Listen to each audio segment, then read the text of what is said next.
നമസ്കാരം. നമ്മളിന്ന് കാണുവാൻ പോകുന്നത് B21EC06DC മാക്രോ എക്കണോമിക്സ് 2ലെ ബ്ലോക്ക് 3 യൂണിറ്റ് 1 ആണ്. അതിൽ നമ്മൾ സംസാരിക്കുന്നത് അൺഎംപ്ലോയ്മെൻറ്റിനെ കുറിച്ചാണ്. First unit types and measures of unemployment ആണ്. നമുക്ക് എന്താണ് അൺഎംപ്ലോയ്മെൻ്റ് എന്ന് നോക്കാം. അൺഎംപ്ലോയ്മെൻ്റ് എന്ന് പറയുന്നത് ഒരു വ്യക്തി ആക്റ്റീവ്ലി വർക്ക് സെർച്ച് ചെയ്യുന്നുണ്ടെങ്കിലും അദ്ദേഹത്തിന് ജോലി ലഭിക്കാത്ത അവസ്ഥയാണ് അൺഎംപ്ലോയ്മെൻ്റ് എന്ന് പറയുന്നത്. അതായത് ജോലി ചെയ്യാനുള്ള താല്പര്യം വേണം, ജോലി അന്വേഷിക്കുകയും വേണം. അങ്ങനെ ഒരാൾക്ക് എംപ്ലോയ്മെൻറ്റ് ലഭിക്കാത്ത അവസ്ഥയാണ് നമ്മൾ അൺഎംപ്ലോയ്മെൻ്റ് എന്ന് പറയുന്നത്. അൺഎംപ്ലോയ്മെൻറ്റ് ഒരു എക്കണോമിയുടെ ഹെൽത്ത് മനസ്സിലാക്കാൻ പറ്റിയ ഒരു ബെസ്റ്റ് ഇൻഡിക്കേറ്ററാണെന്ന് നമുക്ക് പറയാം. ഒരു രാജ്യത്ത് അൺഎംപ്ലോയ്മെൻറ്റ് കൂടുതലാണെങ്കിൽ ആ എക്കണോമിയിൽ പ്രോബ്ലംസ് ഉണ്ടാകുന്നതിൻ്റെ ഇൻഡിക്കേഷനാണ് അത്. അൺഎംപ്ലോയ്മെൻറ്റ് മെഷർ ചെയ്യുന്നതിനുള്ള ഏറ്റവും കോമൺ ആയിട്ടുള്ളൊരു മെഷർ എന്ന് പറയുന്നത് അൺഎംപ്ലോയ്മെൻറ്റ് റേറ്റ് ആണ്. ഇത് കാൽക്കുലേറ്റ് ചെയ്യുന്നത് number of unemployed workers divided by total labour force into 100 എന്ന ഫോർമുല യൂസ് ചെയ്തിട്ടാണ്. നമ്മൾ കൂടുതലായിട്ട് അടുത്തടുത്ത സെക്ഷനിൽ കാണുന്നതായിരിക്കും. അൺഎംപ്ലോയ്മെൻറ്റ് എങ്ങനെയാണ് ഡിഫൈൻ ചെയ്തിരിക്കുന്നത് നമുക്ക് നോക്കാം. ഓക്കെ, NSSO അതായത് നാഷണൽ സാമ്പിൾ സർവേ ഓർഗനൈസേഷൻ അതിനെ ഡിഫൈൻ ചെയ്തിരിക്കുന്നത് ഒരു വ്യക്തിയുടെ ആക്റ്റീവ്ലി സ്റ്റാറ്റസ് അൺഎംപ്ലോയിഡ് ആണോ എംപ്ലോയിഡ് ആണോ എന്നാണ് പറയുന്നത്. ആക്ടിവിറ്റി സ്റ്റാറ്റസ് അല്ല, ആക്ടിവിറ്റി സ്റ്റാറ്റസിനനുസരിച്ചിട്ടാണ് employed, unemployed, not in labour force, in labour force, അങ്ങനെയൊക്കെയാണ് അത് ഡിഫൈൻ ചെയ്തിരിക്കുന്നത്. എക്കണോമിക് ആക്ടിവിറ്റിയിൽ എൻഗേജ്ഡ് ആയിട്ടിരിക്കുന്ന ഇൻഡിവിജ്വലിനെ എംപ്ലോയിഡ് എന്ന് കൺസിഡർ ചെയ്യാം. അതായത് എക്കണോമിക് ആക്ടിവിറ്റിയിൽ അയാൾ എൻഗേജ്ഡ് ആയിട്ടാണ് ഇരിക്കുന്നത്. അതേ സമയത്ത് ആക്റ്റീവ്ലി വർക്ക് സീക്ക് ചെയ്യുന്നവരെ അല്ലെങ്കിൽ വർക്കിന് അവൈലബിൾ ആയിട്ടിരിക്കുന്നവരെ അൺഎംപ്ലോയിഡ്. അവർക്ക് പക്ഷേ എക്കണോമിക് ആക്ടിവിറ്റിയിൽ അവർ പാർട്ടായിട്ടില്ല, പക്ഷേ അവർ they are seeking for work and available for work. മൂന്നാമത്തെ കാറ്റഗറി ഉണ്ട് നോട്ട് ഇൻ ലേബർ ഫോഴ്സ്. അതായത് വർക്ക് സീക്ക് ചെയ്യുന്നൊന്നുമില്ല, അവർ അവൈലബിൾ ആയിട്ടും ഇല്ല. ഇപ്പോൾ ഒരു വ്യക്തി ഇപ്പോൾ അയാൾ ചൂസ് ചെയ്യുകയാണ്, ഞാൻ ഇത്രയും കാലം വർക്ക് ചെയ്തു, പക്ഷേ ഞാനിനി വർക്ക് ചെയ്യുന്നില്ല, ഒരു 6 monthsന് ഞാനൊരു ബ്രേക്ക് എടുക്കാൻ, ഒരു കരിയർ ബ്രേക്ക്, ഞാൻ വർക്ക് സെർച്ച് ചെയ്യുന്നില്ല, ഞാനതിന് അവൈലബിളുമല്ല. അങ്ങനെയാണെങ്കിൽ അയാളെ നമ്മൾ എന്ത് ചെയ്യുന്നില്ല, ലേബർ ഫോഴ്സിൽ കൂട്ടുന്നില്ല, അൺഎംപ്ലോയിഡ് ആയിട്ടും കൂട്ടുന്നില്ല. He or she prefers not to work. Okay, അങ്ങനെയാണത്. ലേബർ ഫോഴ്സ് എന്ന് പറയുന്നത് എംപ്ലോയിഡ് പ്ലസ് അൺഎംപ്ലോയിഡ് കൂട്ടുന്നതാണ്. അൺഎംപ്ലോയ്മെൻറ്റ് റേറ്റ് എന്ന് പറയുന്നത് ലേബർ ഫോഴ്സിനകത്ത് തന്നെ എത്ര പേര് ജോലി ഇല്ലാതിരിക്കുന്നു എന്നാണ് കണ്ടെത്തുവാൻ വേണ്ടി ശ്രമിക്കുന്നത്. നമുക്ക് എന്തൊക്കെയാണ് അൺഎംപ്ലോയ്മെൻറ്റിൻ്റെ മേജർ കോസസ് എന്ന് നോക്കിക്കഴിഞ്ഞാൽ തിരിച്ചറിയുന്നൊരു കാര്യം എന്ന് പറഞ്ഞാൽ അൺഎംപ്ലോയ്മെൻറ്റ് ഇൻക്രീസ് ചെയ്യാനുള്ള ഫാക്ടേഴ്സ് ഓരോ രാജ്യത്തും ഓരോ പോലെ ആയിരിക്കും. ഓരോ രാജ്യത്തിൻ്റെ എക്കണോമിയുടെ സോഷ്യൽ കണ്ടീഷൻസിനും അനുസരിച്ച് ഈ കോസസ് ഇങ്ങനെ മാറിക്കൊണ്ടേയിരിക്കും. നമ്മൾ ഇപ്പോൾ എക്സാമിൻ ചെയ്യാൻ പോകുന്നത് ഇന്ത്യൻ കോണ്ടെക്സ്റ്റിലുള്ള അൺഎംപ്ലോയ്മെൻറ്റിൻ്റെ പ്രധാന കോസസിനെ കുറിച്ചാണ്. ആദ്യത്തേതെന്ന് പറയുന്നത് lack of education or skills. ഇന്ത്യയിലെ ഇൻഫോർമൽ വർക്ക് ഫോഴ്സിൻ്റെ ഒരു വലിയ പോർഷൻ അവർക്ക് ഫോർമൽ എഡ്യൂക്കേഷനോ വൊക്കേഷണൽ ട്രെയിനിങ്ങോ വൊക്കേഷണൽ സ്കിൽസോ അങ്ങനെയൊന്നുമില്ല. ഉദാഹരണത്തിന് കൺസ്ട്രക്ഷൻ വർക്കേഴ്സ്, ഡൊമസ്റ്റിക് ഹെൽപ്പേഴ്സ്, ഇങ്ങനെ നമുക്ക് കാറ്റഗറൈസ് ചെയ്യാം. പ്രോപ്പർ എഡ്യൂക്കേഷനോ വൊക്കേഷനോ സ്കിൽസ് ഇല്ലാത്തത് കൊണ്ട് തന്നെ ഫോർമൽ എംപ്ലോയ്മെൻറ്റ് സെക്യൂർ ചെയ്യാനുള്ള എബിലിറ്റി ഇവർക്ക് കുറയും. അപ്പോൾ ഇവരൊരു ഇൻഫോർമൽ സെക്ടറിലായിരിക്കും ഇവരെ വർക്ക് ചെയ്യുന്നത്. പക്ഷേ അവരും എംപ്ലോയിഡ് ആണ്, പക്ഷേ ഒരു ഫോർമൽ എംപ്ലോയ്മെൻറ്റ് സെറ്റപ്പിലോട്ട് അവർ വന്നിട്ടില്ല. ഇതിൻ്റെ കോൺസിക്വൻസായി പലരും പറയുന്നത് ലോ പേയിങ് അല്ലെങ്കിൽ ഇറഗുലർ ജോബ്സ് തന്നെ ഇത് കാരണമായിട്ട് അവർ തുടരേണ്ടി വരുന്നു. ഇത് ഇവരുടെ ഓവറോൾ പ്രൊഡക്ടിവിറ്റി, ഏർണിംഗ് പൊട്ടൻഷ്യലിനെയും കുറയ്ക്കുന്നതായിട്ട് നമുക്ക് കാണാം. രണ്ടാമത്തെ ജോയിൻറ്റ് ഫാമിലീസിൻ്റെ ഇഷ്യൂ ആണ്. അതിൽ ജോയിൻറ്റ് ഫാമിലി പല മെമ്പേഴ്സും ഇൻഡിപെൻഡൻറ്റ് എംപ്ലോയ്മെൻറ്റ് സെർച്ച് ചെയ്യുന്നതിന് പകരം കളക്റ്റീവ് ഫാമിലി ഇൻകത്തെ ഡിപ്പെൻഡ് ചെയ്യുന്നതായിട്ട് നമ്മൾ കാണുന്നുണ്ട്. ഇത്തരം ഡിപ്പെൻഡൻസ് അവരുടെ ആക്റ്റീവ് സെർച്ച് ഫോർ ജോബ്സിനെ മോട്ടിവേഷനെ കുറയ്ക്കും. കാരണം അവർ വർക്ക് ചെയ്യില്ല, കാരണം ഫാമിലിയിൽ വേറെ ആൾക്കാരുണ്ട്, they will do the work. Okay, ഇതുപോലെ ഡിപ്പെൻഡൻസ് യങ്ങർ ഫാമിലി മെമ്പേഴ്സിൻ്റെ സ്കിൽ ഡെവലപ്മെൻറ്റിൻ്റെയും ഓൺടർപ്രണർഷിപ്പ് സ്കിൽസിനെയും ബാധിക്കുന്നതായിട്ടും നമുക്ക് പല സ്റ്റഡീസിൽ നിന്നും കാണുവാൻ വേണ്ടി സാധിച്ചിട്ടുണ്ട്. കാരണം അവർ ഒരു ജോയിൻറ്റ് ഫാമിലി ബിസിനസ് ആയിരിക്കും, അവർ തന്നെ വീട്ടിലുള്ള മുതിർന്നവർ അത് ചെയ്തോളും. അപ്പോൾ ബാക്കിയുള്ളവർ ജസ്റ്റ് അവർക്ക് ക്വാളിറ്റി ഓഫ് വർക്കും അവർ ഒരു ആവശ്യമില്ലാത്ത വർക്ക് അവർ ചെയ്യേണ്ട അവസ്ഥയിലേക്ക് പോകാറുണ്ട്. അടുത്തായിട്ടുള്ള ഒരു മേജർ കൺസേൺ എന്ന് പറയുന്നത് പോപ്പുലേഷൻ ഗ്രോത്ത് ആണ്. ഇന്ത്യയുടെ ഈ പെർപ്പച്വലി അല്ലെങ്കിൽ കണ്ടിന്യൂസ്ലി ഇൻക്രീസിങ് ആയിട്ടുള്ള പോപ്പുലേഷൻ ലേബർ മാർക്കറ്റിലേക്ക് വർക്കേഴ്സിനെ കൊണ്ടുവരുന്നുണ്ട്. പക്ഷേ എന്നാൽ അവൈലബിൾ ജോബ്സ് അതേ റേറ്റിൽ ഇൻക്രീസ് ചെയ്യുന്നില്ല. പോപ്പുലേഷൻ ഇൻക്രീസ് ചെയ്യുന്നുണ്ട്, അതിനനുസരിച്ച് വർക്ക് ഫോഴ്സും കൂടുന്നുണ്ട്. പക്ഷേ മാർക്കറ്റിൽ അവൈലബിൾ ആയിട്ടുള്ള ജോലികളുടെ എണ്ണം അതിനനുസരിച്ച് കൂടുന്നില്ല. അങ്ങനെ വരുമ്പോൾ ലേബർ മാർക്കറ്റിൽ ഓവർ സപ്ലൈ ഓഫ് ലേബർ ഉണ്ടാകും. ഓവർ സപ്ലൈ ഓഫ് ലേബർ ഉണ്ടാകുമ്പോൾ എന്താ പ്രശ്നം എന്ന് പറഞ്ഞാൽ അൺഎംപ്ലോയ്മെൻറ്റ് കൂടും. ഇതോടൊപ്പം എന്താ പ്രശ്നം എന്ന് പറഞ്ഞാൽ വേജ് സ്കെയിൽ താഴോട്ട് കട്ടുകയും ചെയ്യും. കാരണം ഇതിലും കുറഞ്ഞ റേറ്റിൽ വർക്ക് ചെയ്യാനുള്ള ആൾക്കാരുണ്ട് എന്ന് വരുമ്പോൾ എന്ത് സംഭവിക്കുന്നു? വേജ് റേറ്റും കുറഞ്ഞിരിക്കുന്നതായിട്ട് നമുക്ക് കാണാം. അതോടൊപ്പം ലാർജ് ലേബർ ഫോഴ്സ് ലിമിറ്റഡ് റിസോഴ്സിനെ ലിമിറ്റഡ് എംപ്ലോയ്മെൻറ്റ് ഓപ്പർച്യൂണിറ്റീസിന് വേണ്ടിയുള്ള കോമ്പറ്റീഷൻ വർദ്ധിക്കുന്നു.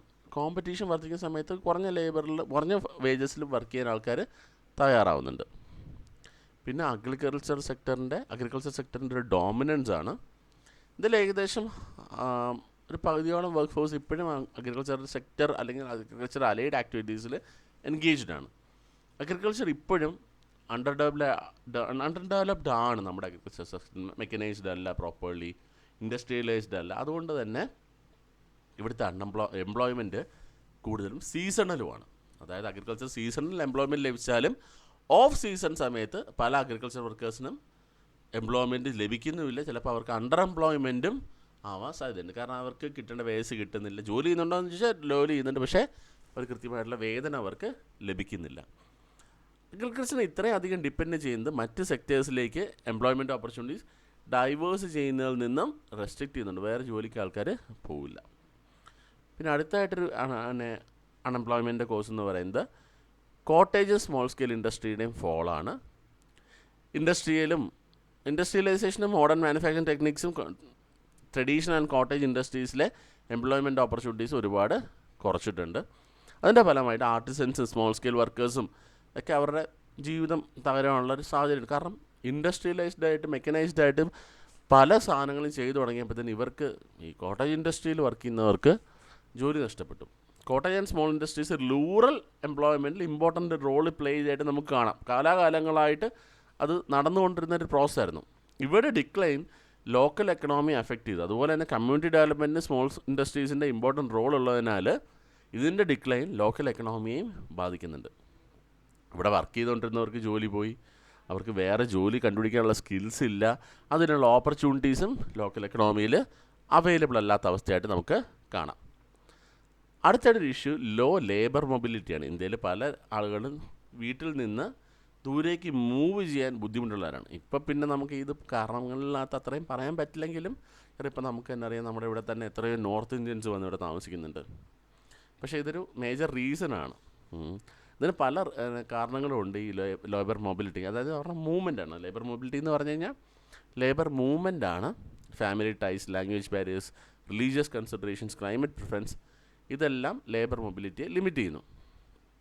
ഇതിൻ്റെ റിസൾട്ടായിട്ട് മറ്റ് റീജിയൻസിൽ അവൈലബിൾ ആയിട്ടുള്ള എംപ്ലോയ്മെൻറ്റ് ഓപ്പർച്യൂണിറ്റീസിലേക്ക് ആക്സസ് കുറയുകയാണ് ചെയ്യുന്നത്.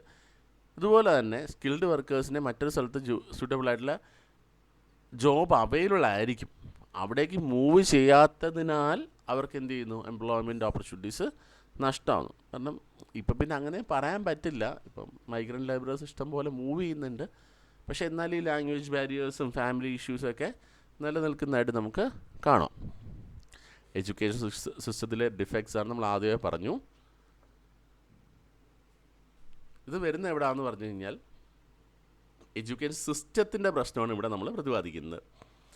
നമ്മുടെ education system, training system modern and specialised ജോബിന് വേണ്ടി ഉള്ള റിക്വയർമെൻറ്റ്സ് ഫുൾഫിൽ ചെയ്യുന്നില്ല. അതുമായിട്ട് പ്രോപ്പർലി അലൈൻഡും അല്ല എന്ന് നമുക്ക് കാണാം. ഇതുകൊണ്ട് തന്നെ പല ഗ്രാജുവേറ്റ്സും ഇൻഡസ്ട്രിയൽ സർവീസിൽ ആവശ്യമായിട്ടുള്ള പ്രാക്ടിക്കൽ സ്കിൽസ് കിട്ടുന്നില്ല.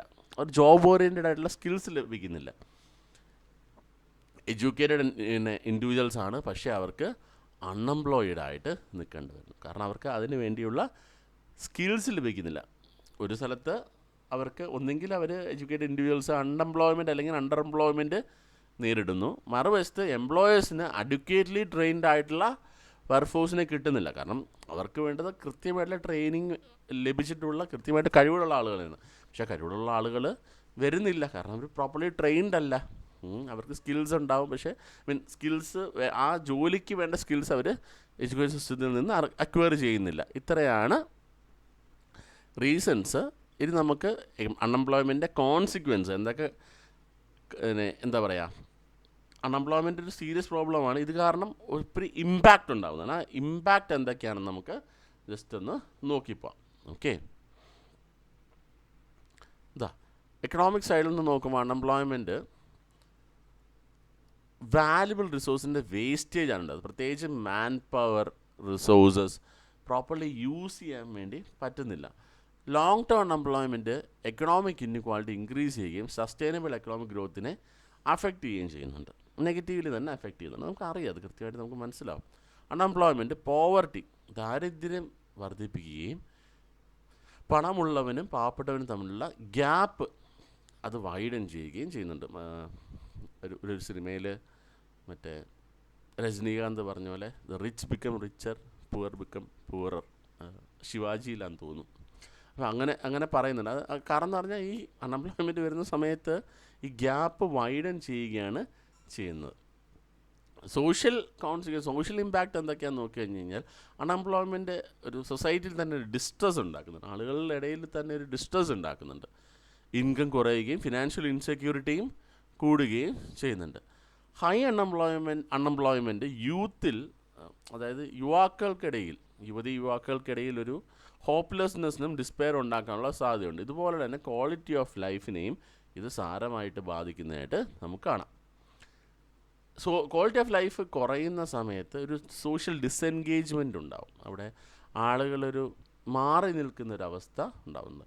അതിന് അൺഎംപ്ലോയ്മെൻറ്റ് എക്കണോമിയെ മാത്രമല്ല, സൊസൈറ്റിയുടെ സ്റ്റെബിലിറ്റിയെയും അതിൻ്റെ ഒരു നിലനിൽപ്പിനെ തന്നെയും കൃത്യമായിട്ട് ബാധിക്കുന്ന ഒരു പ്രശ്നമാണ് നമുക്ക് കാണാൻ വേണ്ടി സാധിക്കും. അൺഎംപ്ലോയ്മെൻറ്റിൻ്റെ മറ്റൊരു മേജറായിട്ടുള്ളൊരു കോൺസിക്വൻസ് ആണ് under utilisation of man power resource. അതായത് എക്കണോമിക്കിലേക്ക് വാല്യുബിളായിട്ട് കോൺട്രിബ്യൂട്ട് ചെയ്യാൻ കഴിയുന്ന ഇൻഡിവിജ്വൽസ് അൺഎംപ്ലോയിഡ് ആകുമ്പോൾ അവരുടെ പ്രൊഡക്റ്റീവ് പൊട്ടൻഷ്യൽ നമുക്ക് യൂട്ടിലൈസ് ചെയ്യാൻ വേണ്ടി കഴിയാതെ വരുന്നു. അങ്ങനെ individuals who could be valuable contributors to the economy becomes a burden instead of contributors. ഇതുപോലെ പലരും അവരുടെ ആക്ച്വൽ സ്കിൽ ലെവലിനേക്കാൾ താഴെയുള്ള ജോലി ചെയ്യാൻ വേണ്ടി ഫോഴ്സ് ചെയ്യപ്പെടുന്നു. അപ്പോൾ അത് അണ്ടർ എംപ്ലോയ്മെൻ്റായി മാറുന്നു. ഈ എക്കണോമിയിലേക്ക് അവൈലബിൾ ആയിട്ടുള്ള ലേബർ പൊട്ടൻഷ്യൽ ഫുള്ളി യൂട്ടിലൈസ് ചെയ്യാൻ കഴിയാത്തൊരു സിറ്റുവേഷൻ ഉണ്ടാകുന്നതായിട്ട് നമുക്ക് കൃത്യമായിട്ട് കാണാൻ പറ്റും. അതുകൊണ്ട് തന്നെ അൺഎംപ്ലോയ്മെൻറ്റ് ഓവറോൾ എക്കണോമിക് ഗ്രോത്തിനെ ഭയങ്കരമായിട്ട് നെഗറ്റീവ്ലി ബാധിക്കുന്നതായിട്ട് നമുക്ക് മനസ്സിലാവുന്നുണ്ട്. ഒരു എക്കണോമിയിൽ അൺഎംപ്ലോയ്മെൻറ്റ് റൈസ് ചെയ്യുകയാണെങ്കിൽ, അൺഎംപ്ലോയ്മെൻറ്റ് റേറ്റ് കൂടുകയാണെങ്കിൽ അതെപ്പോഴും ഒരു ഡിപ്രസ്ഡ് ആയിട്ടുള്ള എക്കണോമിയുടെ ഇൻഡിക്കേഷനായിട്ട് നമുക്ക് പറയാൻ പറ്റുന്നതാണ്. ഇനി പ്രൊലോങ്ഡ് ആയിട്ടുള്ള ഒരു അൺഎംപ്ലോയ്മെൻറ്റ്, അതായത് കുറച്ച് നാൾ നിലനിൽക്കുന്ന ഒരു അൺഎംപ്ലോയ്മെൻറ്റ് ഒരു വ്യക്തിയുടെ സൈക്കോളജിക്കൽ സൈഡിനെ എങ്ങനെ ബാധിക്കുന്നു, സൊസൈറ്റിയുടെ സൈഡിൽ എങ്ങനെ ബാധിക്കുന്നു, അതെങ്ങനെ ഓവറോൾ സൊസൈറ്റിയിൽ ഹെൽത്തിനെയും വ്യക്തിജീവിതത്തെയൊക്കെ ബാധിക്കുന്നു നമുക്ക് കാണാം. ലോങ് പീരീഡ് ഓഫ് അൺഎംപ്ലോയ്മെൻറ്റ് ഇങ്ങനെ കണ്ടിന്യൂ ചെയ്തുകൊണ്ടേ ഇരിക്കുമ്പോൾ അത് ഓരോ വ്യക്തിയുടെയും ആത്മാഭിമാനത്തെ കുറയ്ക്കാം. അത് വ്യക്തിപരമായ നിലയിൽ നമുക്ക് നോക്കിയാൽ അവരുടെ ഓരോരുത്തരുടെ സെൽഫ് എസ്റ്റീമിനെ അത് ഭയങ്കര നെഗറ്റീവ്ലി ബാധിക്കുന്നതായിട്ട് നമുക്ക് കാണാൻ പറ്റും. അതോടൊപ്പം അവരുടെ ക്വാളിറ്റി ഓഫ് ലൈഫ് ഡിക്ലൈൻ ചെയ്യുന്നതായിട്ട് കാണാം. ഇത് ഹെൽത്തിനെ അഫക്റ്റ് ചെയ്യും. സ്കൂൾ ഡ്രോപ്പ് ഔട്ട്സിനും സോഷ്യൽ എൻഗേജ്മെൻറ്റിനും അൺഎംപ്ലോയ്മെൻറ്റ് കാരണമാകും. പ്രത്യേകിച്ച് ജോബ്ലെസ് യൂത്ത് എന്ന് പറയുന്നത് അവർ പ്രത്യേകിച്ചും മണി ഏൺ ചെയ്യാൻ വേണ്ടി ഇല്ലീഗൽ ആൻഡ് അൺഎത്തിക്കൽ ആക്ടിവിറ്റീസിലേക്ക്, അതായത് നിയമപരമല്ലാത്ത അൺഎത്തിക്കലായിട്ടുള്ള ഇല്ലീഗലായിട്ടുള്ള ആക്ടിവിറ്റീസിലേക്ക് അവർ പോകാനുള്ള സാധ്യത ഉണ്ടാകും. ഇതിൻ്റെ ഭാഗമായിട്ട് കളവും തിരിമറിയും ആൻറ്റി സോഷ്യൽ ആക്ടിവിറ്റീസും ആൻറ്റി സോഷ്യൽ ബിഹേവിയറും ഈ ഇങ്ങനെയുള്ള ജോബ്ലെസ് യൂത്തിൽ നിന്ന് ഉണ്ടാവാനുള്ള സാധ്യതകൾ കൂടുതലാണ്. അതിനാണ് അൺഎംപ്ലോയ്മെൻറ്റ് പ്യുവർലി ഒരു എക്കണോമിക് ഇഷ്യൂ അല്ല, അത് ഇൻഡിവിജ്വലിൻ്റെ സൈക്കോളജിക്കൽ കണ്ടീഷനും സോഷ്യൽ ബിഹേവിയറിനെയും കൂടെ അഫക്റ്റ് ചെയ്യുന്നൊരു പ്രശ്നമാണെന്ന് നമുക്ക് കാണാം. പിന്നെ എന്തൊക്കെ തരത്തിലുള്ള അൺഎംപ്ലോയ്മെൻറ്റ് ഉണ്ടെന്ന് നമുക്കൊന്ന് നോക്കാം. എല്ലാ ഏബിളായിട്ടുള്ള പേഴ്സൺസിനും എംപ്ലോയ്മെൻറ്റ് നൽകുക എന്നത് എല്ലാ രാജ്യങ്ങളും നേടുന്നൊരു ചലഞ്ചാണ്. പക്ഷേ അൺഎംപ്ലോയ്മെൻറ്റിൻ്റെ കോസസും എക്സ്റ്റെൻറ്റും ഓരോ രാജ്യത്തിലും വ്യത്യസ്തമാണെന്ന് നമുക്ക് കാണാം. കോസസിൻ്റെ അടിസ്ഥാനത്തിൽ അൺഎംപ്ലോയ്മെൻറ്റ് പ്രധാനമായിട്ടും 3 കാറ്റഗറൈസ് ചെയ്തിട്ടുണ്ട്. 3 രീതിയിൽ കാണാം. ഒന്നാമത് ഡെഫിഷ്യൻസി ഓഫ് അഗ്രിഗേറ്റ് ഡിമാൻഡ് മൂലമുള്ള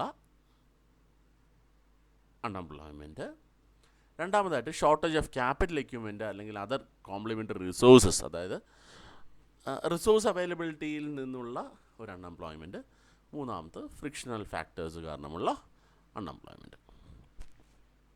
ഫസ്റ്റ് വൺ എന്ന് പറയുന്നത് സൈക്ലിക്കലാണ്. സെക്കൻഡ് വൺ എന്ന് പറയുന്നത് ഡെവലപ്പിംഗ് രാജ്യങ്ങളിൽ ഉണ്ടാവുന്നതാണ്. മൂന്നാമത്തേതെന്ന് പറയുന്നത് എല്ലാ എക്കണോമിക്സിലും ഉണ്ടാവാൻ സാധ്യതയുള്ള ടൈപ്പ് ഓഫ് അൺഎംപ്ലോയ്മെൻ്റ് ആണ്.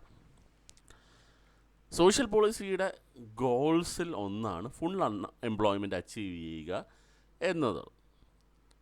പക്ഷേ അത് നടക്കില്ലോ എന്നറിയില്ല. പക്ഷെ അത് മേജർ ഗോൾ തന്നെയാണ്. പ്രത്യേകിച്ച് അഡ്വാൻസ്ഡ് എക്കണോമിയിൽ ഇതിന് വലിയൊരു ഇമ്പോർട്ടൻസ് ഉള്ളതായിട്ട് നമുക്ക് കാണാൻ പറ്റും. ഫുൾ എംപ്ലോയ്മെൻറ്റ് അച്ചീവ് ചെയ്യുന്നതിനായിട്ട് ഇൻവെസ്റ്റ്മെൻറ്റ്സ് സ്പെസിഫിക് സെക്ടേഴ്സിലേക്ക് ഡയറക്റ്റ് ചെയ്യുകയും അവിടെ ക്യാപിറ്റൽ ഫോർമേഷൻ ഉണ്ടാകുവാനും വേണ്ടി എൻകറേജ് ചെയ്യുന്നതായിട്ട് നമുക്ക് കാണാൻ പറ്റും. അൺഎംപ്ലോയ്മെൻറ്റ് എന്ത് എല്ലാ നേഷൻസും നേരിടുന്ന ഒരു പ്രശ്നമാണെന്ന് നമുക്ക് കാണാം. അത് ഡെവലപ്ഡോ ഡെവലപ്പിംഗും ആയിട്ടുള്ള എല്ലാ കൺട്രീസും നമുക്ക് കാണാൻ പറ്റും. അതിൻ്റെ ഒരു റേഞ്ച് അല്ലെങ്കിൽ അതിൻ്റെ ഒരു ഗ്രാവിറ്റി വ്യത്യാസമായിട്ട് വരുമെന്ന് മാത്രമേ ഉള്ളൂ. എക്കണോമി ഡെവലപ്പ് ചെയ്യുമ്പോൾ ജനറലി അൺഎംപ്ലോയ്മെൻറ്റ് ഡിക്ലൈൻ ചെയ്യുന്നതിനുള്ള ടെൻഡൻസി ഉണ്ട്. പക്ഷേ എക്കണോമി എത്ര ഡെവലപ്പ് ചെയ്താലും ചില levels of unemployment it always pertains അല്ലെങ്കിൽ it always remains.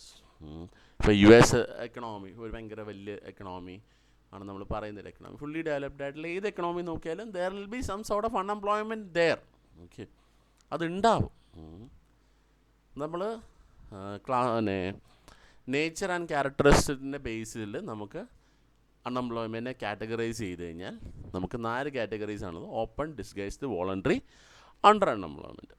Okay, under employment, ഇത്രയും 4 മേജർ ടൈപ്സ് ആണ് അൺഎംപ്ലോയ്മെൻറ്റിനുള്ളത്. ഇതിൽ ഓപ്പൺ അൺഎംപ്ലോയ്മെൻറ്റിനെ നമുക്ക് ഫ്രിക്ഷണൽ, സൈക്ലിക്കൽ, സ്ട്രക്ചറൽ, സീസണൽ, ടെക്നോളജിക്കലായിട്ട് കാറ്റഗറൈസ് ചെയ്യാൻ പറ്റുമെന്നാണ് നമുക്ക് അറിയുന്നത്. കാറ്റഗറൈസ് ചെയ്യാൻ പറ്റും. ഇതിന് നമുക്ക് ഓരോന്നിനെയും ഇൻഡിവിജ്വലായിട്ട് നോക്കാം. എന്താണ് ഓപ്പൺ അൺഎംപ്ലോയ്മെൻറ്റ്? ആദ്യത്തെ ടൈപ്പാണ് നമ്മളിവിടെ കണ്ടു, open, disguised, voluntary, underemployment. ഓപ്പണിനകത്ത് തന്നെ പല ടൈപ്പുണ്ട്. ഓരോന്നും നമുക്ക് കണ്ടുപോകാം. ഒരു വ്യക്തി ജോലി ചെയ്യാൻ അയാൾക്ക് പ്രാപ്തനാണ്, അയാൾ വില്ലിങ് ആണ്, എക്സിസ്റ്റിംഗ് വേജ് റേറ്റിൽ ജോലി ചെയ്യാൻ തയ്യാറാണ്, പക്ഷേ ആ വ്യക്തിക്ക് ജോലി ലഭിക്കുന്നില്ല. ഈ സിറ്റുവേഷനാണ് ഓപ്പൺ അൺഎംപ്ലോയ്മെൻ്റ് എന്ന് വിളിക്കുന്നത്. ഇത് ഇൻവോളണ്ടറി അൺഎംപ്ലോയ്മെൻ്റ് എന്നും ഇതിനെ നമ്മൾ വിളിക്കാറുണ്ട്. നമ്മൾ കോമൺ ആയിട്ട് educated youth, agriculture labourers, unskilled വർക്കേഴ്സിലൊക്കെയാണ് കോമൺ ആയിട്ട് കാണുന്നത്. ഇത്തരക്കാർ ഇവർ ഡിപ്പെൻഡൻറ്റ് പോപ്പുലേഷൻ ആയിരിക്കും. They will entirely depend on family members for their other activities. ഈ ഓപ്പൺ എംപ്ലോയ്മെൻറ്റിൽ പല തരത്തിലുള്ളത് കാണാം. ഫ്രിക്ഷണൽ, അപ്പോൾ നമ്മൾ നേരത്തെ ഇവിടെ കണ്ടിട്ടുണ്ട്, frictional, cyclical, structural, seasonal, technology, ഇതെല്ലാം ഓപ്പൺ അൺഎംപ്ലോയ്മെൻറ്റിൻ്റെ അടിയിൽ വരുന്ന അൺഎംപ്ലോയ്മെൻറ്റ് ടൈപ്സ് ആണ്. ഒരു ജോലിയിൽ നിന്ന് മറ്റൊരു ജോലിയിലേക്ക് മൂവ് ചെയ്യുന്ന സമയത്തുണ്ടാവുന്ന ഒരു അൺഎംപ്ലോയ്മെൻറ്റാണ് ഫ്രിക്ഷൻ അൺഎംപ്ലോയ്മെൻ്റ് എന്ന് വിളിക്കുന്നത്. അതായത് ഒരാൾ ജോലി ചെയ്തുകൊണ്ടിരുന്നു, അയാൾ ജോലിയിൽ നിന്ന് വിരമിച്ച് വേറൊരു ജോലിയിലേക്ക് പോകുന്ന ആ സമയത്തിനുള്ള ഗ്യാപ്പിനെയാണ് ഈ ഫ്രിക്ഷൻ അൺഎംപ്ലോയ്മെൻ്റ് എന്ന് വിളിക്കുന്നത്. ഒരു വ്യക്തി കല്യാണത്തിന് ശേഷം ആ യുവാവോ യുവതിയോ ജോലി ഉപേക്ഷിക്കുന്നു. കല്യാണത്തിന് ഇപ്പോൾ ചില മൂവ് ചെയ്യാനായിരിക്കും വേറൊരു രാജ്യത്തേക്ക്, അല്ലെങ്കിൽ കുട്ടികളെ റേസ് ചെയ്യാൻ വേണ്ടിയായിരിക്കാം. അപ്പോൾ അങ്ങനെ എന്തെങ്കിലും ചെയ്തതിന് ശേഷം പിന്നെ ലേബർ മാർക്കറ്റിലേക്ക് തിരിച്ചു വരുമ്പോൾ അവരുടെ നേരത്തെ കിട്ടിയ സാലറി, നേരത്തെ കിട്ടിയ എക്സ്പെക്റ്റേഷൻസിനനുസരിച്ച് ഈ ജോബ് കിട്ടണമെന്നില്ല. അങ്ങനെ ഒരു ജോബിനുണ്ടാകുന്ന ഒരു മിസ്മാച്ച് ഉണ്ടാവും. എക്സ്പെക്റ്റേഷൻസിനകത്തും ഉണ്ടാവുന്ന അവരുടെ ജോബ് കിട്ടുന്നതിനോട് മിസ്മാച്ച് ഉണ്ടാകും. ഈ പീരീഡിലെ അൺഎംപ്ലോയ്മെൻറ്റിനാണ് നമ്മൾ ഫ്രിക്ഷണൽ അൺഎംപ്ലോയ്മെൻ്റ് എന്ന് വിളിക്കുന്നത്. ഇതുപോലെ ചില ലേബറേഴ്സ് ബെറ്റർ ഓപ്പർച്യൂണിറ്റിക്ക് വേണ്ടി ഇപ്പോഴത്തുള്ള ജോലി വിടും. ആ വിടുന്ന സമയത്ത് അവർക്കൊരു അൺഎംപ്ലോയ്മെൻറ്റ് ഉണ്ടാകും. ചിലരാണെങ്കിൽ ട്രെയിനിങ്ങിനായിട്ട് ടെമ്പററി ജോബ് വിട്ടിട്ട് അവർ പഠിക്കാനും എഡ്യൂക്കേഷൻ അറ്റൻഡ് ചെയ്യാനും ഒരു ട്രെയിനിങ് ഒരു സ്കിൽ കോഴ്സ് അറ്റൻഡ് ചെയ്യാനൊക്കെ അവർ പോകും. അപ്പോൾ ആ സമയത്ത് അവർ എന്ത് ചെയ്യും? അവർക്കൊരു ബ്രേക്കാണ്. ആ സമയത്തുണ്ടാകുന്ന അൺഎംപ്ലോയ്മെൻറ്റാണ് ഈ ഫ്രിക്ഷണൽ അൺഎംപ്ലോയ്മെൻറ്റ് എന്ന് വിളിക്കുന്നത്. എംപ്ലോയേഴ്സിന് അവൈലബിൾ വർക്കേഴ്സിനെ കുറിച്ച് അറിയാത്തതും വർക്കേഴ്സിൻ്റെ അവൈലബിൾ ജോബിനെ കുറിച്ച് ഇപ്പോൾ എംപ്ലോയീസിന് അവൈലബിൾ വർക്കേഴ്സിനെ കുറിച്ച് അറിയാത്തപ്പോഴും വർക്കേഴ്സിന് അവൈലബിൾ ജോബ്സിനെ കുറിച്ച് അറിയാത്ത സമയത്തും ആ ഒരു ഗ്യാപ്പുണ്ടല്ലോ. ഇപ്പോൾ ഒരാളെ ജോലിക്ക് വയ്ക്കണം, അയാൾക്ക് ഈ ജോലിയെക്കുറിച്ച് എനിക്ക് അറിയിക്കാൻ പറ്റുന്നില്ല, അപ്പോൾ അയാളും ഇത് അറിയുന്നില്ല. എംപ്ലോയ്മെൻറ്റ് സീക്ക് ചെയ്യുന്നവർ അറിയാത്ത ആ ഒരു ഗ്യാപ്പിനെ നമുക്ക് ഫ്രിക്ഷണൽ അൺഎംപ്ലോയ്മെൻ്റ് ആയിട്ട് കാണാം. അതിനാൽ ഇത് ലേബർ ഫോഴ്സിൻ്റെ ഡിമാൻഡ് സപ്ലൈ നമ്മളുടെ ഒരു മിസ്മാച്ച് കാരണം ഉണ്ടാകുന്ന അൺഎംപ്ലോയ്മെൻ്റ് എന്ന് നമുക്ക് വിളിക്കാം, ഫ്രിക്ഷണൽ അൺഎംപ്ലോയ്മെൻറ്റ്. അടുത്തത് സൈക്ലിക്കൽ.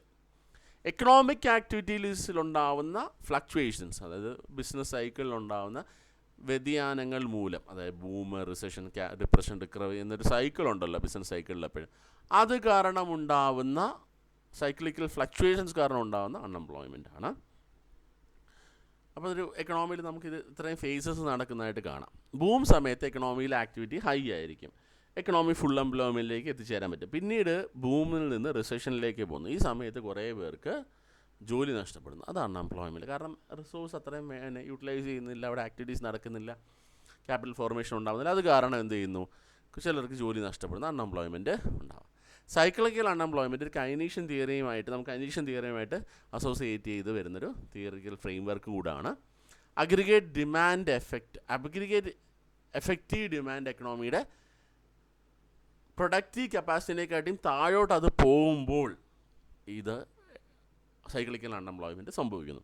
അഗ്രിഗേറ്റ് ഡിമാൻഡ് ഇൻക്രീസ് ചെയ്യുന്നതിലൂടെ സൈക്ലിക്കൽ അൺഎംപ്ലോയ്മെൻറ്റ് റെഡ്യൂസ് ചെയ്യാനും കഴിയും. അതിനാൽ ഹയർ കൺസംഷനും ഇൻക്രീസ്ഡ് ഇൻവെസ്റ്റ്മെൻറ്റും ഉണ്ടായിക്കഴിഞ്ഞ സമയത്ത് ഈ സൈക്ലിക്കൽ അൺഎംപ്ലോയ്മെൻറ്റ് മാറുമെന്നാണ് കൈനീഷ്യൻ തിയറി പറഞ്ഞു വയ്ക്കുന്നത്. അടുത്തതായിട്ട് സ്ട്രക്ചറൽ അൺഎംപ്ലോയ്മെൻ്റ് ആണ്. എക്കണോമി വളരുന്നതിനനുസരിച്ച് പുതിയ ഇൻഡസ്ട്രീസ് എമേർജ് ചെയ്യുകയും ചില എക്സിസ്റ്റിംഗ് ആയിട്ടുള്ള ഇൻഡസ്ട്രീസ് തകരുകയും ചെയ്യും. ഈ ഇതിന് ഈ എക്കണോമി വളരുന്നതിനനുസരിച്ച് ആളുകളുടെ ഡിമാൻഡ് പാറ്റേൺസിലും വ്യത്യാസം വരുന്നു. ഈ ചേഞ്ചസ് ലേബർ ഡിമാൻഡിനെ മാറ്റുന്നു. പുതിയ ജോബ്സിന് ആവശ്യമായ സ്കിൽഡ് ലേബേഴ്സ് ഇല്ലെങ്കിൽ ആ സമയത്ത് അൺഎംപ്ലോയ്മെൻറ്റ് ഉണ്ടാകാൻ സാധ്യതയുണ്ട്. അതായത് ഒരു ഏരിയയിൽ അൺഎംപ്ലോയ്മെൻറ്റ് ഉണ്ടാകുമ്പോൾ മറ്റൊരു ഏരിയയിൽ വേക്കൻസീസ് അവൈലബിൾ, കാരണം ഇവിടുത്തെ ഉള്ളവർക്ക് ജോലി നഷ്ടപ്പെട്ടു. അപ്പോൾ വേറെ സ്ഥലത്ത് നടക്കുന്ന എംപ്ലോയ്മെൻറ്റ് ഓപ്പർച്യൂണിറ്റീസ് ക്രിയേറ്റഡ് ആവുന്നുണ്ട്. അതിലേക്ക് അവർക്ക് എത്തിച്ചേരാൻ പറ്റുമെങ്കിൽ അവർക്ക് എംപ്ലോയ്മെൻറ്റ് ലഭിക്കും. Structural unemployment long term changes in the economy കാരണമാണ് ഉണ്ടാവുന്നതെന്ന് നമുക്ക് മനസ്സിലാവും. ടെക്നോളജിക്കൽ പ്രോഗ്രസ് ഇതിനൊരു കാരണമാണ്. ഇത് റെഡ്യൂസ് ചെയ്യാൻ വർക്കേഴ്സിന്, അതായത് തൊഴിലാളികൾക്ക് ട്രെയിനിങ്ങും എഡ്യൂക്കേഷനും കൊടുത്ത് സ്കിൽഡ് ആക്കിയാൽ മാത്രം മതിയാണെന്ന് മനസ്സിലാക്കാം. സ്ട്രക്ചറൽ അൺഎംപ്ലോയ്മെൻറ്റിൻ്റെ ഒരു മേജർ കോസ് എന്ന് പറയുന്നത് ടെക്നോളജിയിൽ ഉണ്ടാകുന്ന മാറ്റങ്ങൾ ലേബർ ഫോഴ്സിൻ്റെ ഡിമാൻഡിനെ മാറ്റങ്ങൾ ഉണ്ടാക്കാം. രണ്ടാമത് ഗവൺമെൻറ്റിൻ്റെ പോളിസിയിൽ ഉണ്ടാകുന്ന മാറ്റങ്ങൾ, ഇൻഡസ്ട്രീസ് ഒരു സ്ഥലത്ത് നിന്ന് മറ്റൊരു സ്ഥലത്തേക്ക് റീഅലോക്കേറ്റ് ചെയ്യുമ്പോൾ എക്സിസ്റ്റിംഗ് ജോബ് മാർക്കറ്റിൽ അതിൻ്റെ ചേഞ്ചസ് ഉണ്ടാകും നമുക്ക് കാണാൻ പറ്റും. വ്യക്തികളിൽ, അതായത് തൊഴിലാളികളിലുണ്ടാകും ട്രെയിനിങ്ങിൻ്റെ എഡ്യൂക്കേഷണൽ പ്രോഗ്രാംസിൻ്റെ കുറവും എന്ത് ചെയ്യാം, അവരുടെ സ്കിൽഡ് അല്ലെങ്കിൽ സ്ട്രക്ചറൽ അൺഎംപ്ലോയ്മെൻറ്റ് സംഭവിക്കാമെന്നാണ് നമുക്ക് മനസ്സിലാക്കാൻ വേണ്ടി സാധിക്കുന്നത്. ഓക്കെ, അടുത്തായിട്ട് സീസണൽ അൺഎംപ്ലോയ്മെൻറ്റ്. ചില ആളുകൾക്ക് throughout the year employment ലഭിക്കാത്തൊരവസ്ഥയുണ്ട്. അവർക്ക് ചില സീസൺസിൽ അവർക്ക് എന്ത് ചെയ്യുന്നില്ല, എംപ്ലോയ്മെൻറ്റ് ലഭിക്കുന്നു, ചില സീസൺസിൽ ലഭിക്കുന്നില്ല. ഇത് മേജറായിട്ട് കാണുന്നത് റൂറൽ ഏരിയാസിൽ അഗ്രികൾച്ചർ സെക്ടറിലാണ് കാണുന്നതെന്ന് മനസ്സിലാവുന്നുണ്ട്. അഗ്രികൾച്ചറിൽ ഇപ്പോൾ വിത്ത് വിതയ്ക്കുക, കൊയ്യുക അല്ലെങ്കിൽ ഹാർവെസ്റ്റ് ചെയ്യുന്ന പീരീഡിലൊക്കെ എംപ്ലോയ്മെൻറ്റ് കൂടുതലായിരിക്കും. പക്ഷേ പിന്നീട് ഇത് വളരുന്ന സമയത്ത് വളമിടാനും വെള്ളം ഒഴിക്കാനും അങ്ങനെ ചെറിയ ചെറിയ ആക്ടിവിറ്റീസ് അല്ലേ ഉള്ളൂ. അല്ലെങ്കിൽ ആ സമയത്തൊക്കെ വർക്കേഴ്സിൻ്റെ ആവശ്യവും കുറവായിരിക്കും. ആ സമയത്ത് ചില സമയങ്ങളിൽ ഓഫ് സീസൺ സമയത്ത് വർക്കേഴ്സ് ഐഡിലായിട്ടിരിക്കുന്ന ഒരു അവസ്ഥ വരും, ജോലിക്ക് പോകാതെ. സീസൺ അൺഎംപ്ലോയ്മെൻറ്റ് അഗ്രികൾച്ചറിൽ മാത്രമല്ല, tourism, festive, wedding, holiday related സർവീസിലൊക്കെ കാണുന്നതായിട്ട് നമുക്ക് കാണാൻ പറ്റും. ഓഫ് സീസണിൽ വേറെ ജോലികൾ നൽകുന്നതിലൂടെ സീസണൽ അൺഎംപ്ലോയ്മെൻറ്റ് നമുക്ക് കുറയ്ക്കാൻ വേണ്ടി സാധിക്കുന്നതാണ് നമുക്ക് കാണാൻ വേണ്ടി കഴിയും. ഓക്കെ, അടുത്തായിട്ട് ടെക്നോളജിക്കൽ അൺഎംപ്ലോയ്മെൻ്റ് ആണ്. ഒരു പുതിയ മെഷീനറി അങ്ങനെ എന്തെങ്കിലും വരുന്ന സമയത്ത് ഹ്യൂമൻ ലേബറിനെ റീപ്ലേസ് ചെയ്യുന്നു. അപ്പോൾ നമ്മൾ നേരത്തെ പറഞ്ഞ സ്ട്രക്ചറൽ അൺഎംപ്ലോയ്മെൻറ്റ് സമയത്ത് ഇവർക്ക് അതിനുള്ള സ്കില്ലില്ലെന്നാണ്. ഇവിടെ എന്ന് പറഞ്ഞാൽ റീപ്ലേസ് ചെയ്യുന്ന സമയത്ത് ഉണ്ടാകുന്ന പ്രശ്നമാണ്. മോഡേൺ പ്രൊഡക്ഷൻ മെത്തേഡ്സ് എന്ന് പറഞ്ഞാൽ ഡൈനാമിക്കാണ്. അതായത് ഒരു ഫ്രീക്വൻ്റ് ആയിട്ട് ചേഞ്ചസ് ഇങ്ങനെ സംഭവിച്ചുകൊണ്ടിരിക്കും, ഇന്നോവേഷൻ സംഭവിക്കും. ഓൾഡ് ടെക്നോളജിക്ക് പകരം കുറഞ്ഞ ആളുകൾ മാത്രമുള്ള മോഡേൺ ടെക്നോളജി വരുന്ന സമയത്ത് ചില ജോലികൾ നഷ്ടമാവുന്നത് കാണാം. അപ്പോൾ നമുക്ക് എയുടെ വരവിന് ശേഷം നമുക്ക് കാണാം ഓട്ടോമേഷൻ വന്നാൽ, ഇന്നിപ്പോൾ ടെക്നോളജീസും അഡ്വാൻസ്ഡ് സോഫ്റ്റ്വെയർ ടെക്നോളജീസൊക്കെ വന്നു കഴിയുമ്പോഴത്തേനും ഒരുപാട് ഹ്യൂമൻ ടാസ്കുകൾ ഓട്ടോമേറ്റഡായി മാറ്റും. ഓക്കെ, ഇത് പ്രകാരം നമുക്ക് 2016 വേൾഡ് ബാങ്ക് റിപ്പോർട്ട് അനുസരിച്ച് 69% ജോലികൾ ഇന്ത്യയിൽ ഓട്ടോമേഷൻ റിസ്കിലാണ്. അത് 2016 എയുടെ പെനിട്രേഷൻ ഇത്രയും വന്നിട്ടില്ല. ആ സമയത്താണ് ഇത് വന്നതെന്ന് നമുക്ക് കാണാം. രണ്ടാമത്തെ മേജർ കാറ്റഗറി ആയിട്ടുള്ള ഡിസ്ഗൈസ്ഡ് അൺഎംപ്ലോയ്മെൻറ്റ് എന്താണെന്ന് നോക്കാം. നമ്മൾ ഇത്രയും നേരം സംസാരിച്ചുകൊണ്ടിരിക്കുന്നത് ഓപ്പൺ അൺഎംപ്ലോയ്മെൻറ്റിനെ കുറിച്ചായിരുന്നു. അടുത്തായിട്ട് നമുക്ക് ഡിസ്ഗൈസ്ഡ് അൺഎംപ്ലോയ്മെൻറ്റ് എന്താണെന്ന് നോക്കാം. ഒരു ജോലിക്ക് ആവശ്യമുള്ള ആളുകളേക്കാൾ കൂടുതൽ ആളുകൾ ഒരു ജോലിയിൽ വർക്ക് ചെയ്യുകയാണെങ്കിൽ അതിനെ നമ്മൾ ഡിസ്ഗൈസ്ഡ് അൺഎംപ്ലോയ്മെൻ്റ് എന്ന് പറയും. ഓക്കെ, ഇത് നമ്മൾ കൂടുതലായിട്ട് കാണുന്നത് അഗ്രികൾച്ചർ സെക്ടറിലാണ്. അവിടെ വർക്ക് ചെയ്യുകയാണ്, പക്ഷേ ഇപ്പോൾ ഒരു 5 പേര് ചെയ്യേണ്ട വർക്ക് 10 പേര് ചെയ്തു. ടൈം റെഡ്യൂസ് ആവുന്നുണ്ട്, പക്ഷേ ഔട്ട്പുട്ട് കൂടുന്നില്ല. ജോലി പെട്ടെന്ന് തീർത്തു. ചില സ്ഥലങ്ങളിൽ നമ്മളത് കാണാറുണ്ട്. ഇവരെന്തിനാ ഇത്രയും പേരുടെ വർക്ക് ചെയ്യുന്നത് നമുക്ക് നോക്കും. ഇപ്പോൾ ചില ഇൻഡിവിജ്വൽസിനെ മാറ്റിയാൽ പോലും അവിടെ ടോട്ടൽ ഔട്ട്പുട്ടിലൊരു വ്യത്യാസം ഉണ്ടാവുന്നില്ല. ഇപ്പോൾ ഒരു 5 പേര് ചെയ്യേണ്ടതിൽ 10 പേര് ചേർന്ന് ജോലി ചെയ്യുന്നു, ഔട്ട്പുട്ടിൽ വ്യത്യാസം ഉണ്ടാകുന്നില്ല. ടൈം മാത്രമേ, ഈ വർക്കേഴ്സിൻ്റെ ടൈം മാത്രമേ കുറയുന്നുള്ളൂ. കാരണം അവർ ആ ബാക്കിയുള്ള സമയത്ത് അൺഎംപ്ലോയിഡ് ആയിട്ട് മാറുകയാണ്. ഇതാണ് എൻ്റെ പ്രശ്നം. ഈ സർപ്ലസ് വർക്കേഴ്സിൻ്റെ മാർജിനൽ പ്രൊഡക്ടിവിറ്റി എന്ന് പറയുന്നത്, അല്ലെങ്കിൽ അവരുടെ കോൺട്രിബ്യൂഷൻ ടു ദ ഔട്ട്പുട്ട് എന്ന് പറയുന്നത് 0 ആണ്. ഈ തരത്തിലുള്ള എംപ്ലോയിഡ് ആണ്, പക്ഷേ അവർക്ക് അവരുടെ പ്രൊഡക്ടിവിറ്റി ഒന്നും വരുന്നില്ല എന്ന് പറയുന്ന ഈ അവസ്ഥയാണ് നമ്മൾ ഡിസ്ഗൈസ്ഡ് അൺഎംപ്ലോയ്മെൻ്റ് എന്ന് വിളിക്കുന്നത്. ഇത് അണ്ടർ ഡെവലപ്ഡ് കൺട്രീസിൽ വളരെ കോമൺ ആയിട്ട് കാണുന്നൊരു പ്രതിഭാസമാണ്. പോപ്പുലേഷൻ പ്രഷറും ഓൾട്ടർനേറ്റീവ് എംപ്ലോയ്മെൻറ്റ് ഓപ്പർച്യൂണിറ്റീസിൻ്റെ കുറവുമാണ് അഗ്രികൾച്ചർ സെക്ടറിനെ ഓവർ ക്രൗഡഡ് ആക്കുന്നത്. ഇത് ഡിസ്ഗൈസ്ഡ് അൺഎംപ്ലോയ്മെൻ്റ് ഒരു മേജർ കോസാണെന്ന് നമുക്ക് കാണാൻ വേണ്ടി സാധിക്കും. അടുത്തായിട്ട് വോളണ്ടറി അൺഎംപ്ലോയ്മെൻറ്റ്. ഇവിടെ ജോബ്സ് അവൈലബിൾ ആണ്, പ്രിവെയിലിംഗ് വേജ് റേറ്റിൽ വർക്ക് ചെയ്യാനുള്ള ഒരു ഓപ്പർച്യൂണിറ്റി ഉണ്ട്. പക്ഷേ ചിലർ തീരുമാനിക്കുകയാണ്, വേണ്ട, I chose not to work, എനിക്ക് ജോലി വേണ്ട ഈ സമയത്ത്. ചിലർ ബെറ്റർ ജോബിനെ സെർച്ച് ചെയ്യുന്ന സമയത്ത് അൺഎംപ്ലോയിഡ് എടുത്ത് വരണം. മറ്റു ചിലർ ലോ പേയിങ് വർക്കിനേക്കാൾ പ്രിഫർ ചെയ്യുന്നത് ലെഷറാണ്. ഹ്യൂമൻസിൻ്റെ ബേസിക് ടെൻഡൻസി എന്ന് പറഞ്ഞാൽ they prefer leisure over work. Okay, അവർ കുറച്ചുകൂടെ റിലാക്സ്ഡ് ആയിട്ട് ഇരിക്കാനാണ് ഒരു ഹ്യൂമൻ ടെൻഡൻസി. അപ്പോൾ ആ സമയത്ത് ഇവർക്ക് നല്ല ജോലി, ഹൈ പേയിങ് ജോലി അല്ലെങ്കിൽ വേണ്ട എന്ന് തീരുമാനിക്കുന്ന കുറച്ച് പേരുണ്ട്. ലോ പ്രൊഡക്ടിവിറ്റി വർക്കേഴ്സ് ചിലപ്പോൾ ലോ വേജ് ജോബ്സ് അക്സെപ്റ്റ് ചെയ്യുന്നതിന് പകരം അൺഎംപ്ലോയ്മെൻറ്റ് ബെനിഫിറ്റ്സ് സ്വീകരിച്ച് അതിനെ ഡിപ്പെൻഡ് ചെയ്ത് നിൽക്കാം. ഇത് ഹ്യൂമൻ റിസോഴ്സിൻ്റെ വേസ്റ്റ് ഉണ്ടാക്കുന്നുണ്ടെങ്കിലും വോളണ്ടറി അൺഎംപ്ലോയ്മെൻറ്റിനെ സീരിയസ് എക്കണോമിക് പ്രോബ്ലമായിട്ട് നമ്മൾ കൺസിഡർ ചെയ്യാറ്. കാരണം they chose not to work.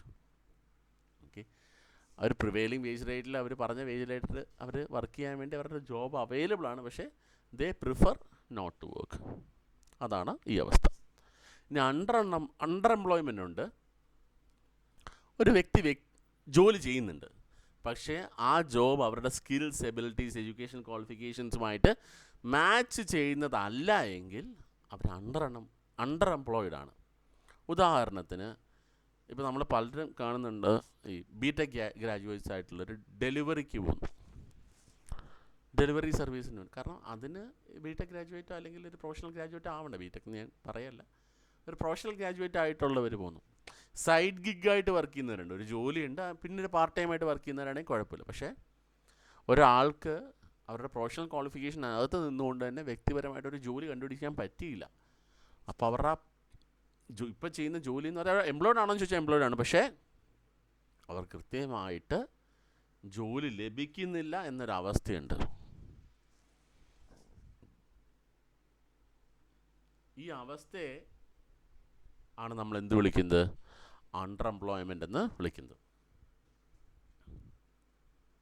ഒരു വ്യക്തിക്ക് ബെറ്റർ ജോബിലേക്ക് ഷിഫ്റ്റ് ചെയ്താൽ പ്രൊഡക്ടിവിറ്റി ആൻഡ് ഇൻകം ഇൻക്രീസ് ചെയ്യാൻ കഴിയുമെങ്കിൽ ഇപ്പോഴത്തെ ജോലി എന്ന് പറയുന്നത് അണ്ടർ എംപ്ലോയ്ഡ് ആയിട്ടുള്ള സിറ്റുവേഷനാണ് എന്ന് നമുക്ക് മനസ്സിലാക്കാൻ കഴിയും. ഓക്കെ, ഈ ഒരു അവസ്ഥയാണ് അണ്ടർ എംപ്ലോയ്മെൻ്റ് എന്ന് നമ്മൾ വിളിക്കുന്നത്. രണ്ട് തരത്തിലുള്ള അണ്ടർ എംപ്ലോയ്മെൻ്റ് ഉണ്ട്. ഒന്ന് വിസിബിൾ അണ്ടർ എംപ്ലോയ്മെൻറ്റും മറ്റ് ഇൻവിസിബിൾ ആയിട്ടുള്ള അണ്ടർ എംപ്ലോയ്മെൻറ്റും. വിസിബിൾ എന്ന് പറഞ്ഞാൽ ഇവിടെ ഒരാൾ വർക്ക് ചെയ്യുന്നത് നോർമൽ വർക്കിംഗ് അവേഴ്സിൻ്റെ കുറച്ച് മാത്രം വർക്ക് ചെയ്യുന്നു, പാർട്ട് ടൈം ആയിട്ട് വർക്ക് ചെയ്യുന്നു. അതങ്ങനെയാണെങ്കിൽ മൾട്ടിപ്പിൾ പാർട്ട് ടൈം ജോബ്സ് ചെയ്തെന്നും വരാം. ഓക്കെ, അടുത്തായിട്ട് ഇൻവിസിബിളാണ്. ഇവിടെ പേഴ്സൺ വർക്ക് ചെയ്യുന്നുണ്ട്, പക്ഷേ അവരുടെ ക്വാളിഫിക്കേഷനുമായിട്ട് മിസ്മാച്ച് ചെയ്യുന്ന വർക്കാണ് അവർ ചെയ്യുന്നത്. ഈ രണ്ട് തരത്തിലും അണ്ടർ എംപ്ലോയ്മെൻറ്റ് ഉണ്ടാവാനുള്ള സാധ്യതകളുണ്ടെന്നാണ് തിയറിറ്റിക്കലി പറയുന്നത്. ഇനി അണ്ടർ എംപ്ലോയ്മെൻറ്റ് എങ്ങനെ മെഷർ ചെയ്യാൻ നമുക്ക് നോക്കാം. ഒരു റീജിയനിലെ വർക്ക് ഫോഴ്സിനെ നമ്മൾ ജനറലായിട്ടും ഇതിന് പറ്റുന്ന ആളുകളെയാണ്, അഡൽട്സിനെയാണ് നമ്മൾ പറയുന്നത്. ഉദാഹരണത്തിന് 15 വയസ്സിന് മുകളിലും 60 വയസ്സിനും താഴെയുള്ളവരെ able bodied adults who are ready to be part of the work force എന്ന് പറയാം. ഈ വർക്ക് ഫോഴ്സിൽ ചിലർ എംപ്ലോയിഡ് ആയിരിക്കാം, ചിലർ അൺഎംപ്ലോയിഡ് ആയിരിക്കാം. പക്ഷേ അൺഎംപ്ലോയിഡ് ആയിട്ടുള്ള എല്ലാവരും ആക്റ്റീവ്ലി എംപ്ലോയ്മെൻറ്റ് സെർച്ച് ചെയ്യുന്നില്ല എന്ന് നമുക്ക് അറിയാം, നമ്മളത് പഠിച്ചു കഴിഞ്ഞു. ചിലർ പേഴ്സണൽ റീസൺസ് കൊണ്ട് വർക്ക് ചെയ്യാൻ താല്പര്യമില്ലാതെ വോളണ്ടറി ആയിട്ട് മാറി നിൽക്കുന്നു. വർക്ക് ചെയ്യാൻ വില്ലിങ് അല്ലാത്തവരെ ഇത്രയും വർക്ക് ഫോഴ്സിലോട്ട് നമുക്ക് കൂട്ടണ്ട, അവരെ നമുക്ക് എക്സ്ക്ലൂഡ് ചെയ്യാം.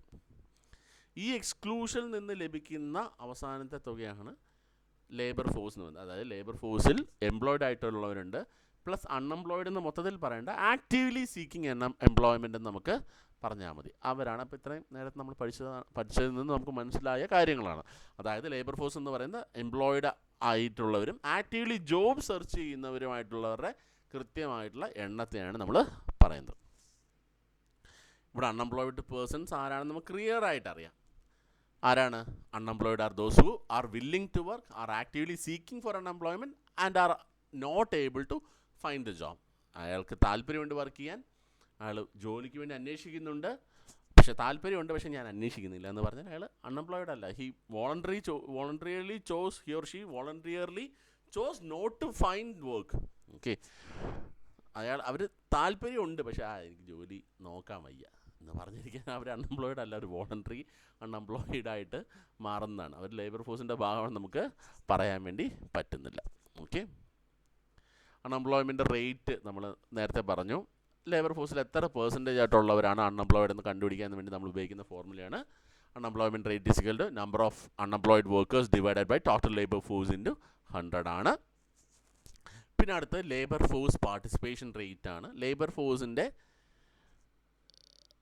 എത്ര വർക്കിംഗ് ഏജ് പോപ്പുലേഷനിൽ എത്ര പേര് ലേബർ ഫോഴ്സിൻ്റെ ഭാഗമായിട്ടുണ്ടെന്ന് നോക്കാം. അതിന് എക്സാമ്പിൾ നമ്മൾ പോപ്പുലേഷൻ 1000 ആണ്, അതിൽ 400 പേര് എംപ്ലോയിഡ് ആണ്, 300 പേര് എംപ്ലോയ് ചെയ്യാൻ തയ്യാറാണ്. അപ്പോൾ ടോട്ടൽ പോപ്പുലേഷനിൽ ഏബിൾ ആയിട്ടുള്ള വർക്ക് ഫോഴ്സിൻ്റെ ഭാഗമായിട്ട് 700 പേരുണ്ട്. അപ്പോൾ നമുക്ക് മനസ്സിലാക്കാം ലേബർ ഫോഴ്സ് പാർട്ടിസിപ്പേഷൻ റേറ്റ് എന്ന് പറയുന്നത് 70%. ഒരു 1000 പേര്, അതായത് ഒരു എക്കണോമിയിൽ 1000 പേരിൽ 700 പേര് ലേബർ ഫോഴ്സിൻ്റെ ഭാഗമാണെങ്കിൽ അവർ ലേബർ ഫോഴ്സ് പാർട്ടിസിപ്പേഷൻ റേറ്റ് എന്ന് പറയുന്നത് 70% എന്ന് കാണാം.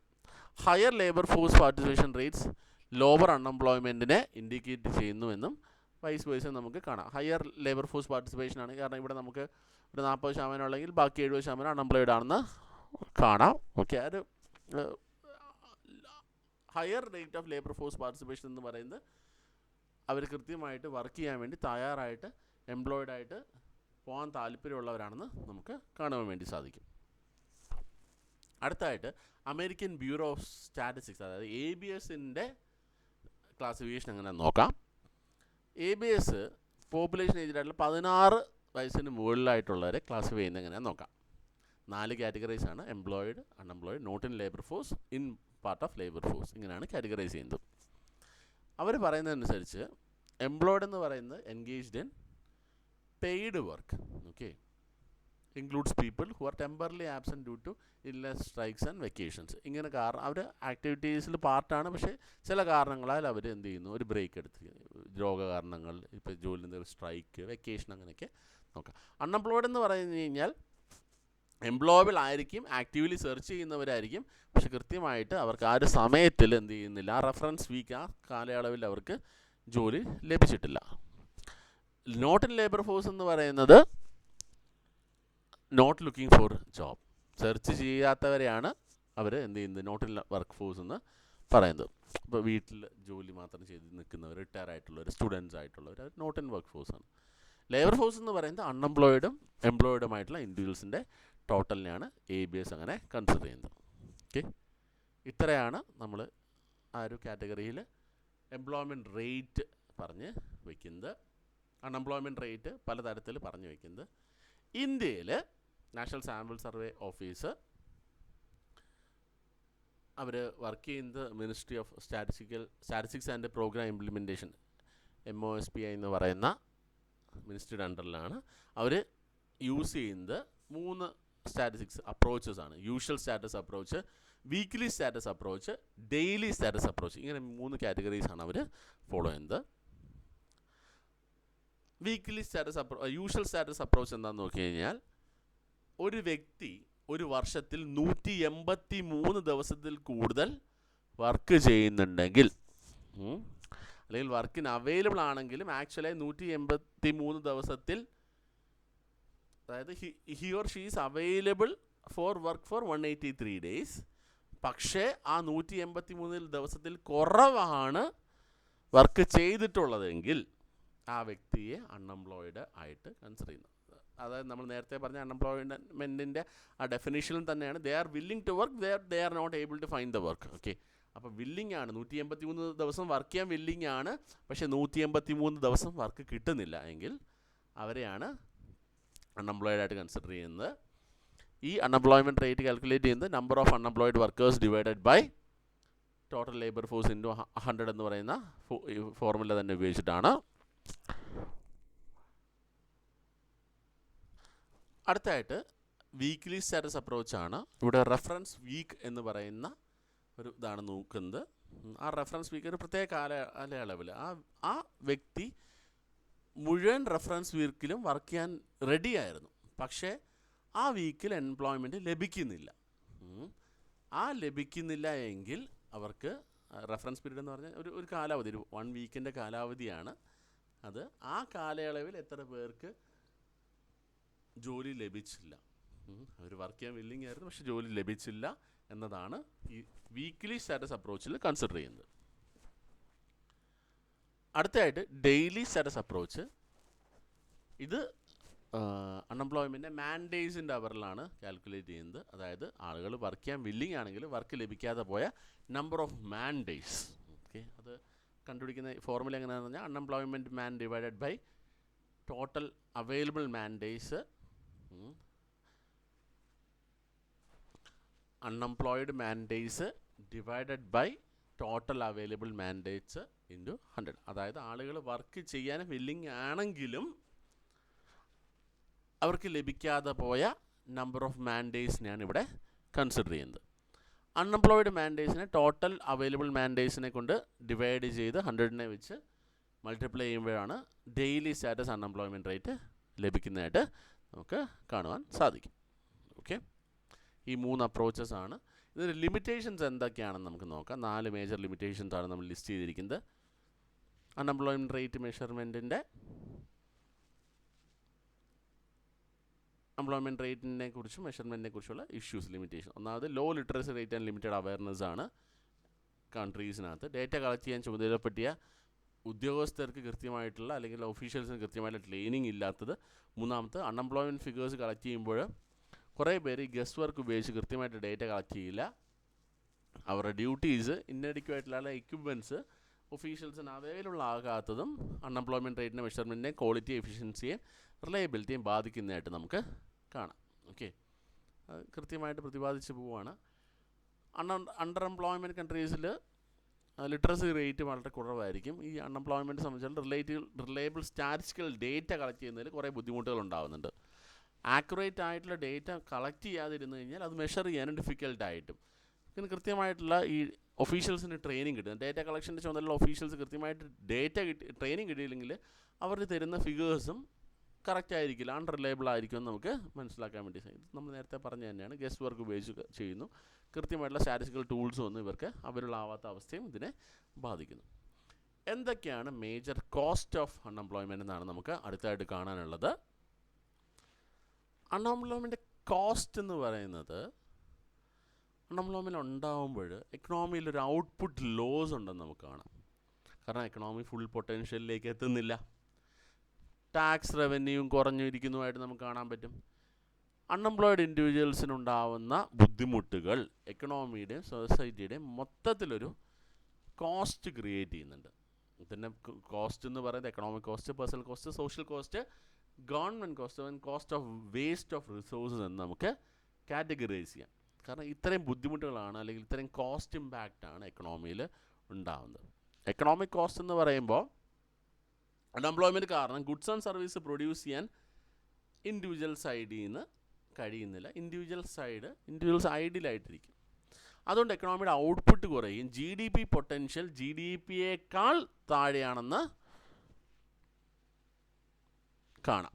ഓക്കെ, അത് ജി ഡി പി അത്രയും പൊട്ടൻഷ്യൽ ജി ഡി പിയുടെ അത്രയും എന്ത് ചെയ്യുന്നില്ല, എത്തുന്നില്ല. അൺഎംപ്ലോയിഡ് ആയിട്ടുള്ള ആളുകൾ ഇൻകം ഏൺ ചെയ്താത്തതുകൊണ്ട് അവർ ടാക്സും പേ ചെയ്യുന്നില്ല. അതുകൊണ്ട് ഗവൺമെൻറ് ടാക്സ് എന്ത് ചെയ്യുന്നു, കുറയുന്നു. ഗവൺമെൻറ് പക്ഷേ ഇവരുടെ ബെനിഫിറ്റ്സിന് വേണ്ടി ചിലവാക്കുന്നുമുണ്ട്. അതേസമയത്ത് അൺഎംപ്ലോയിഡ് ആയിട്ടുള്ള ആളുകൾക്ക് ബെനിഫിറ്റ്സും സപ്പോർട്ടും നൽകുവാൻ വേണ്ടിയുള്ള ഗവൺമെൻറ് എക്സ്പെൻഡിച്ചറും കൂടുന്നു. അൺഎംപ്ലോയ്മെൻറ്റ് കുറയുമ്പോൾ ഫേംസിന് ബിസിനസ്, അതായത് എംപ്ലോയ്മെൻറ്റ് കുറയുമ്പോൾ അത്രയും ലേബർ ഫോഴ്സ് കുറയാണല്ലോ. അപ്പോൾ ലേബർ ഫോഴ്സ് കുറയുന്ന സമയത്ത് ബിസിനസ്സിൻ്റെ പ്രൊഡക്ഷൻ ആക്ടിവിറ്റീസും കുറയും, അവരുടെ പ്രോഫിറ്റും കുറയും. പ്രോഫിറ്റ് കുറയുമ്പോൾ എന്ത് സംഭവിക്കുന്നു, എക്കണോമിയിലുള്ള ഇൻവെസ്റ്റ്മെൻറ്റും കുറയുന്നതായിട്ട് നമുക്ക് കാണുവാൻ സാധിക്കും. ഓക്കെ, ഇതാണ് ഇതിൻ്റെ മേജറായിട്ടുള്ള എക്കണോമിക് കോസ്റ്റ്. പേഴ്സണൽ കോസ്റ്റ് എന്താണെന്ന് നോക്കാം. വ്യക്തിപരമായിട്ടുള്ള നിലയിൽ ഓരോ ഇൻഡിവിജ്വൽസിനും അൺഎംപ്ലോയ്മെൻറ്റ് ഉണ്ടാകുന്ന സമയത്ത് അവരുടെ ഇൻഡിവിജ്വൽ സ്റ്റാൻഡേർഡ് ഓഫ് ലിവിങ് കുറയുന്നതായിട്ട് കാണാം. അൺഎംപ്ലോയ്മെൻറ്റ് ബെനിഫിറ്റ്സ് ലഭിച്ചാലും ഒരു കൃത്യമായിട്ടുള്ള ഇൻകം അല്ലല്ലോ, അത് ജസ്റ്റ് ഒരു സപ്പോർട്ട് സിസ്റ്റം മാത്രമാണ്. അത് ഫുൾ ഒരു ഇൻകത്തെ റീപ്ലേസ് ചെയ്യുന്നില്ല എന്ന് നമുക്ക് മനസ്സിലാവുന്നു. അൺഎംപ്ലോയ്മെൻറ്റ് ഹ്യൂമൻ ക്യാപിറ്റലിൻ്റെ ക്വാളിറ്റിയും അതിനെ അഫക്റ്റ് ചെയ്യുന്നു. ജോബ് ട്രെയിനിങ്ങും വർക്ക് എക്സ്പീരിയൻസും ഒക്കെ അഫക്റ്റഡ് ആയിട്ട് അവരുടെ സ്കിൽസിനെയും ഫ്യൂച്ചർ എംപ്ലോയബിലിറ്റിയും ഇത് റിഡ്യൂസ് ചെയ്യാനും അവരെ മെൻ്റലിയും ഫിസിക്കലിയും എല്ലാം അഫക്റ്റ് ചെയ്യാനും കാരണമാണ്.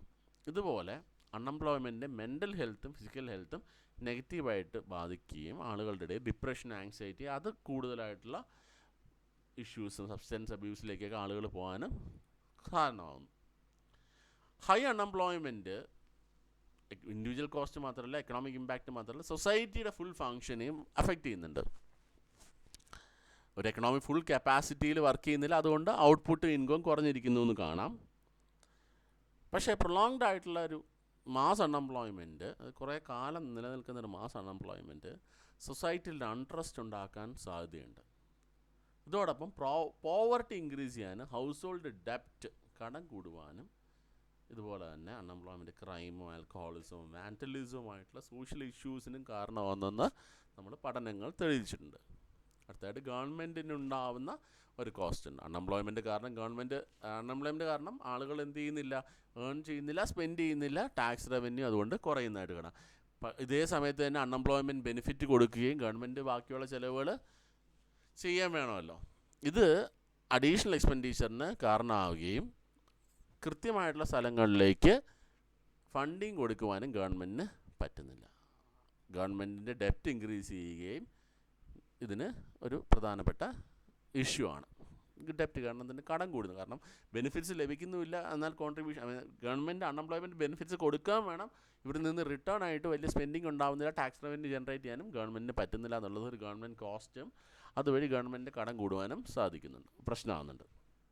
അവസാനത്തായിട്ടുള്ള ഇതാണ് വേസ്റ്റ് ഓഫ് റിസോഴ്സസ്. ഈ അൺഎംപ്ലോയ്ഡ് ആയിട്ടിരിക്കുന്നവരെന്ന് പറഞ്ഞു കഴിഞ്ഞാൽ അവർ ആക്ച്വലി ജോബ് സീക്ക് ചെയ്യുന്ന ഹ്യൂമൻ റിസോഴ്സാണ്. ഓക്കെ, ഒരു വ്യക്തി അയാളുടെ ആ he or she might have spend a lot four training and education. ഒരുപാട് പണം ചിലവഴിച്ചിട്ടായിരിക്കും ഈ വ്യക്തി വിദ്യാഭ്യാസം നേടിയിട്ടുണ്ടാവുക. ആ പണം അവർക്ക് ചിലപ്പം സ്വന്തം കാശായിരിക്കും, പക്ഷെ ആ റിസോഴ്സ് അവർക്ക് തിരിച്ച് പിടിക്കാൻ പറ്റുന്നില്ല, തിരിച്ച് കിട്ടുന്നില്ല. കാരണം സാലറി കിട്ടുന്നില്ല. ഒരു പേഴ്സൺ സ്കിൽഡ് ആയിട്ട് അൺഎംപ്ലോയ്ഡ് ആയിട്ട് തുടരുകയാണെങ്കിൽ അവരുടെ എഡ്യൂക്കേഷൻ ട്രെയിനിങ്ങിൽ നടത്തിയ ഇൻവെസ്റ്റ്മെൻറ്റ് അവർക്ക് തിരിച്ച് റിയലൈസ് ചെയ്യാൻ പറ്റുന്നില്ല, തിരിച്ച് പിടിക്കാൻ പറ്റുന്നില്ല എന്നൊരവസ്ഥയുണ്ട്. ഇതുപോലെ അണ്ടർ യൂട്ടിലൈസ്ഡ് ലേബർ പ്രൊഡക്ടിവിറ്റിയും എക്കണോമിയെയും അവർക്ക് കോൺട്രിബ്യൂട്ട് ചെയ്യാൻ പറ്റുന്നില്ല, നെഗറ്റീവായിട്ട് ബാധിക്കുന്നു. അണ്ടർ യൂട്ടിലൈസ്ഡ് ആണ് അവർ. ഇവർ എംപ്ലോയ്മെൻറ്റിൽ പ്രോപ്പർലി യൂട്ടിലൈസ് ചെയ്താൽ അവർക്ക് ഇന്നോവേഷൻസിലേക്കും എക്കണോമിക് ഡെവലപ്മെൻറ്റിലേക്കും ഒക്കെ ഒരുപാട് കോൺട്രിബ്യൂട്ട് ചെയ്യാൻ പറ്റുന്നു. പക്ഷെ അത് ലഭിക്കാത്തത് കൊണ്ടുണ്ടാകുന്ന economic loss, that waste of resources, it negatively affects the society and the economy. ഇത്രയുമാണ് ഇതിൻ്റെ ഒരു എക്കണോമിക് കോസ്റ്റ് എന്ന് നമുക്ക് പറയാൻ പറ്റുന്നത്. എക്കണോമിക് കോസ്റ്റ് ഉണ്ട്, സോഷ്യൽ കോസ്റ്റ് ഉണ്ട്, ഗവൺമെൻറ്റിന് ഇഷ്യൂസ് ഉണ്ട്, അല്ലാതെ ഹെൽത്ത് പ്രോബ്ലംസ് ഉണ്ട്, സൈക്കോളജിക്കൽ ഇഷ്യൂസ് ഉണ്ട്, റിസോഴ്സിൻ്റെ വേസ്റ്റ്ഫുൾനെസ് ഉണ്ട്. ഇത്രയൊക്കെ പ്രശ്നങ്ങളാണ് ഈ അൺഎംപ്ലോയ്മെൻറ്റ് കാരണം ഉണ്ടാകുന്നത്. ഓക്കെ, ഇത്രയുമാണ് നമുക്ക് ഫസ്റ്റ് യൂണിറ്റിൽ കാണുവാനുള്ളത്.